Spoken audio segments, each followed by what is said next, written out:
Yo guys, welcome back to another video. In today's video we're going to be doing a Lumi guide because there are some nice little tricks that you can do with her that people don't really know, and it really helps maximize her potential. And she's also like very good in the meta right now. Had a 100 to nearly 100% win rate at Brawl Cup, tons and tons of bans, of course. She's just really strong right now, so I think this is definitely a good time for me to make a guide on it. So let's hop right into it. First off, with a gadget, just never ever use Hit the Lights. Just don't. Always have Grim and Frost Spray. There's never ever a time you'll use the other one. For star power, it's the exact same thing. This one just doesn't make any sense. So yeah, just always use halftime. It's really important how you play her as well. And then damage and shield almost all the time. You can opt for vision in some cases, maybe even speed, but I do think these two will almost always be used. And the hypercharge is very good. If you don't have it, it's not the end of the world, but of course if you have it, then yeah, it's awesome. So let's just hop into her kit. First thing with Lumi, you guys are going to notice you have 2 bars of ammo, of course. Then you just shoot out these things called Morning Stars. They have infinite range, technically, in the sense that once I put them down, I can go wherever. Like, I can go as far away as I want. Once I recall them, they'll come back and do 1800 back, like on everything. Like, it passes through the environment to, look, I can just go behind this wall and they come back to. Think of it like the Carl pickaxe, where like if you shoot like next to a wall and go behind the wall, they'll still come back to you, of course. And then you have your super, which the first explosion does a little bit of damage, second one does more, and the third explosion does the most, and also roots enemies. Now, the cool thing about the root is it's not only that impact, like right there, like where you, like the third thing is, it's that spot, but it stays there for about 1 second, in the sense that if I like shoot my super like this, and that third shot, like that radius, if you like are like you didn't get hit by the super, but then you walk into it, you're gonna get rooted. So you have to be really careful. Like people like really like forget that all the time. So that radius right there, if you just end up like walking into it like accidentally after the super, for that 1 second, you'll still get rooted. So be very careful when you're dodging the Lumi super, because like you will still get hit. And yeah, that's just a good thing to keep in mind. And then with your gadget, of course, you're going to notice that it's green. So that like that sounds stupid, but stay with me.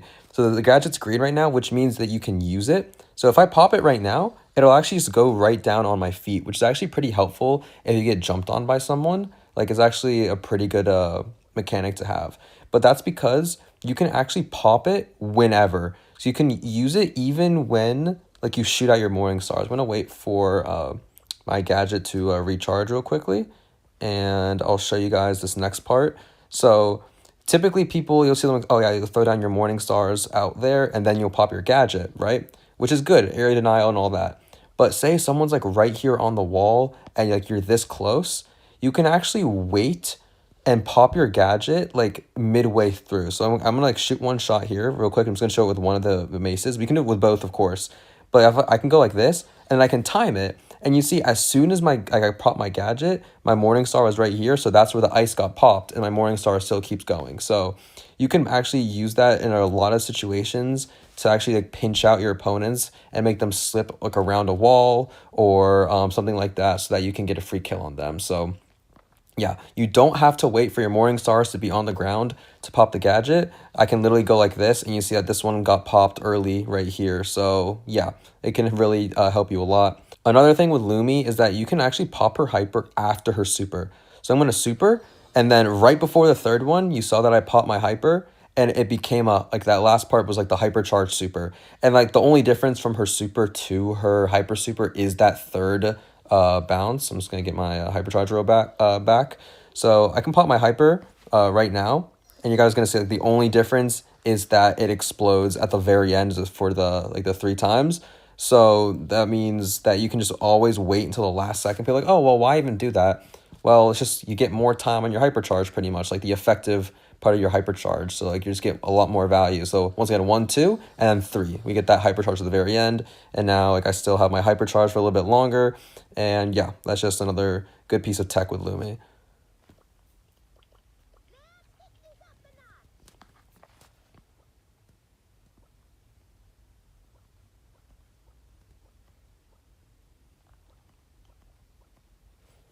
Now, probably one of the most important things, to be honest, with Lumi, that once again, a concerning amount of people in lower ranks don't really know this, but your super moves with you in a way. So notice like right here, I'm out of range. But if I super and I'm walking forward, notice how the range went forward. And I'm going to get my super back real quick just to show you guys like the comparison. Now that I'm here, look how it would actually have been like in his radius. So it actually moves with you.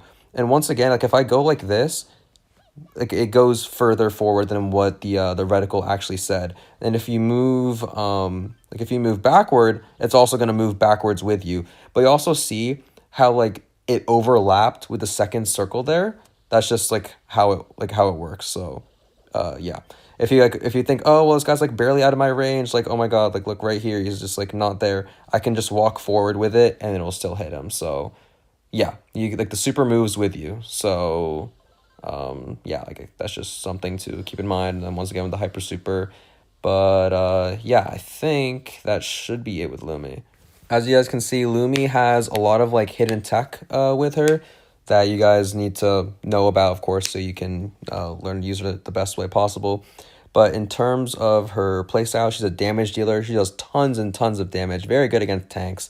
But once again, well, not once again, I never said this yet, but she has very low health and she has no defense against assassins. So you think, yeah, she's gonna be good against a bull, but once a bull gets a super, he can just like go like straight on top of you, and you'll probably die unless you play it well. But yeah, even against like a primo, like you're gonna do really really good against the primo. Once he gets a super, he jumps on you and you're dead. But like Rosa, you're gonna do really good against Jackie, Frank, BB, Ash, like these bros that don't have a way to close the gap. Like Trunk, you should beat the Trunk most of the time, but he can get one super, get on top of you, and you're gonna die. But like a Buster, you can kill. Ollie, you're gonna be really good against. Draco, Meg, those kinds of brawlers are gonna do really really good against. But then Assassin, she's very very weak into. Stu, not really. Like I'm pretty sure like a good Lumi is gonna be fine versus a Stu. But Edgar is gonna hard counter you. Not Sam. But yeah, Buzz gets one super, you're dead. Mortis is very good against you. You can use your Morning Stars versus brawlers that go through the wall. So think like a Meeple hyper super or a Shade with super that goes through the walls. If you put down your ice right as they go in, they actually get stuck on it, similar to Lou's super because they act the same. But yeah, they just can't go through the wall anymore. So that's a pretty good like soft counter to them. But like if that brawler, like if the Shade's good, then he just like goes around, like goes to a different wall. So like it's not really like that good. But yeah, like these assassins for the most part would just destroy you because they have no way to defend yourself in close range. Very, very good into the support brawlers, but she does lack range. So like a Byron's going to beat you, Gus is going to beat you, but like ones that you have at least similar range with, you'll be fine. Like Poco, you're really good into him, really good into Pam, very good into Barry comps. Excuse me. And pretty good into Glowy, of course. These other controllers, you should be very good into as well. Like a Jesse, like the Griff, like the M's. Penny does have slightly more range than you, so it can be a little hard, but all you have to do is dodge a couple shots and move forward. And like yeah, Gale, Lou, Otis actually has more range, so he will beat you, but you're going to be good against Charlie, good against Sandy, good against Amber, actually pretty good against Finks. As you guys saw, Zeta first picked the Lumi on open business, and Realm tried to answer with a Finks and a Stu, and that was just clearly not enough. Like the Lumi destroyed them. Versus the other kind of damage dealers, those are actually pretty good against them. Like you can actually hold lane versus Chester really, like she's very very good at holding lane.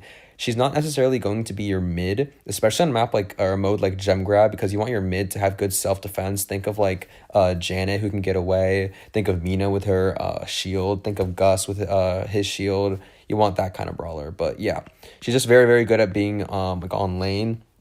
But like I said, she has glaring weaknesses like marksman. Like don't want to play her in Shooting Star because Abel is going to torch you the whole time. Angela's going to torch you, Pierce, etc. And yeah, go to the artillery throwers are actually going to be pretty decent to her.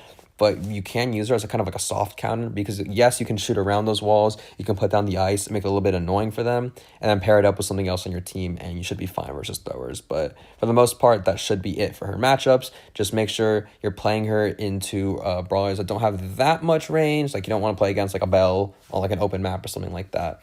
But yeah, very very good against tanks, but very weak versus assassins and aggro. Well, not aggro, but like assassins. So you just got to be able to play around that. So let's hop into her maps. When it comes to gem grab, like Hard Rock Mine, very, very good on lane here. Like, it's just so hard to push up versus it. You can honestly even sometimes play it as a mid here if there are no assassins, but like, that's very, very rare. You'll see Only Realm played it a couple of times in the Brawl Cup Invitational in that tournament, and also a good amount of times in scrims, but I was never really like a fan of that, so I don't really recommend it. But definitely a pretty strong lane. The other maps, we have Death Cap. You can also play her as a mid here, which we saw Only Realm do a couple of times, but I honestly still don't recommend it. But definitely a very, very strong lane, like very, very strong. And the other map is Double Swoosh. Double Swoosh, it's a little bit worse because maybe a little bit too bushy for her to scout, but when she gets positioning on like that left side, it's low-key kind of free eats. And yeah, she's definitely not a bad pick on Double Swoosh either. So jump grab is pretty decent. Hopping into Heist, like Safe Zone, it's not great because this map typically you have like a Belle, an Angelo, a Penny that are running in that mid that just have so much more range, even like a Colt and range like you struggle against, of course. Hot Potato is better, but not 100% because there's a lot of aggros that you're going to see on this map. Think of Shade, think of Edgar, think of Kaze, think of Melody. So you got to be careful, at least have someone else to help defend you. But you're going to do a lot of safe damage, do very, very good against those tanks, those other mid-range brawlers. So definitely still pretty good on Hot Potato. And then Bridge Too Far, that would not recommend. He just does not have the range to compete like whatsoever. Next is Bounty. Bounty, definitely not her best mode. Shooting Star, almost never recommend it. Unless you're playing against like some max or glowy comp, but typically you're going to see lots of long range brawlers, so I don't really recommend it too much, but you definitely could, like it's possible to like play out like as a mid here, but like I said, I would not do it. Hideout, once again, good against those like kind of Globert comps or like max, like those healing kind of things where they have like a tank on the other team or something like that. Just like make it hard for them to push up into you. Like you go like, think of like you do Bell Kaze because Kaze gets blue star, it's hard to push up into like a Bell with traps. Same kind of thing here. It's really, really annoying to push into a Lumi because you just do so much damage on the way back. So yeah, and then the other map should be Layer Cake. Layer Cake is actually pretty good for her because she can hold her lanes very easily across like one, like the left, right, and middle. And they're not going to see too much aggro. I mean, you will see aggro in here, like occasionally Shade, but Shade's typically like banned out, and so is Edgar. So you might be fine that department. Once again, just got to be able to draft with it and have something to cover for that glaring weakness of hers. Next is Brawl Ball. Brawl Ball is decent for her, but there are tons of aggros, so you have to be able to draft around it pretty nicely. Like Sneaky, you can definitely play her as a mid here, and the left and the right, but you got to be careful of things like Edgar and stuff like that. Very viable pick, though. Pinhole, also about the same. Honestly, better because there's a lot of open space on this map, but not so open that she's going to get really, really hard countered by like long-range brawlers. So I do like her on Pinhole for sure. Then Super Beach, I do like her here. Honestly, as a mid, because the mid's not too open. And you can also play her on the lane, of course. And her Ice Gadget, Grim and Frostbitten is very, very good on these maps. So, yeah.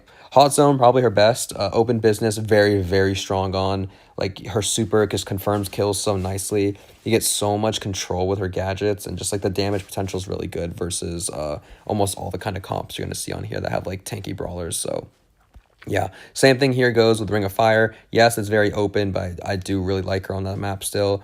And then the other one, Dueling, very, very good map for her. Even when the walls get broken open, those indestructibles make it, so you're always going to have at least a decent amount of time. And yeah, like the gadget is just so like fundamentally broken for a mode like Hot Zone. And then last, Knockout, just I'm not even going to go over the maps. Just don't play her. I guess you could play her on Bell's Rock versus like an Ollie. If the Ollie's playing like in the mid, then I guess it's doable, but you're not going to see a Lumi on Knockout. You just won't. So yeah, let's hop into a few games, and yeah, I'm just going to show you guys how I play her in ranked.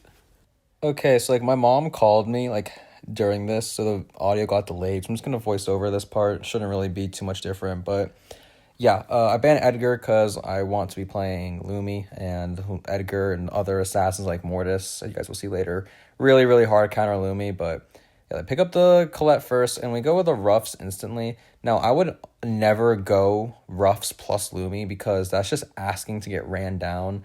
Like, if they go like a Kaze with like a Melody or a shade or even like an alley. Carl as well, like then it's kind of over. You guys will see that Carl made a mistake, but like yeah, like it's just not a very good combo because you will lose to aggro like very bad. Like a Lily, if they went Lily especially, then it's honestly unwinnable for us, like no matter what. But they go with the Carl, so at least against Carl, like there's some outplay to it, so it's fine.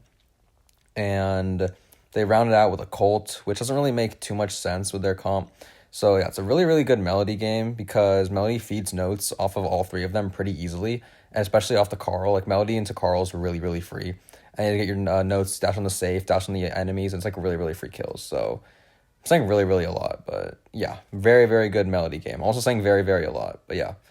And I'm saying, but okay, you know what? I'm just gonna shut up. So we got a really free game here, and I can definitely do good as a Lumi into this.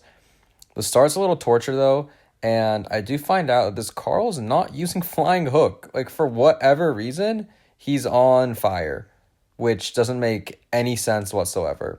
Right here, I make a mistake by shooting 2 shots in the same area, which you should really never do with Lumi. I should have said that like in the tech part, but like the whole point is that you can cover a lot of area. So why would you do that, you know?